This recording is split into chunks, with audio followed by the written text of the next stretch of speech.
Serville, député de Guyane. Bonsoir. Bonsoir. Alors, vous dites avoir alerté le gouvernement depuis plusieurs mois sur l'imminence de cette crise sociale en Guyane.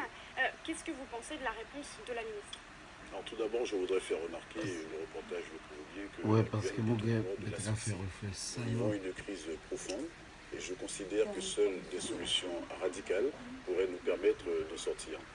Permettez que je salue la ministre avec laquelle j'ai travaillé, qui a effectivement pris des engagements vis-à-vis des Outre-mer et vis-à-vis de la Guyane. Mais comme j'ai coutume de le dire, ce sont des engagements qui ne vont pas suffisamment loin parce que la Guyane est une terre atypique, c'est une terre qui est très particulière et les mesures qui ont été annoncées jusqu'alors demeurent totalement insuffisantes au regard de l'ampleur des difficultés que nous connaissons sur le territoire.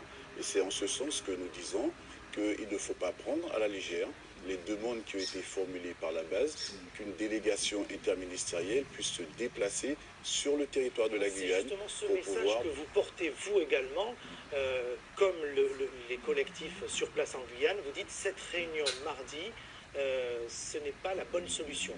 Vous dites il faut que les ministres se déplacent en Guyane. À la limite, je prétends que la réunion pourrait se tenir mardi, mais elle ne peut pas se tenir à Paris.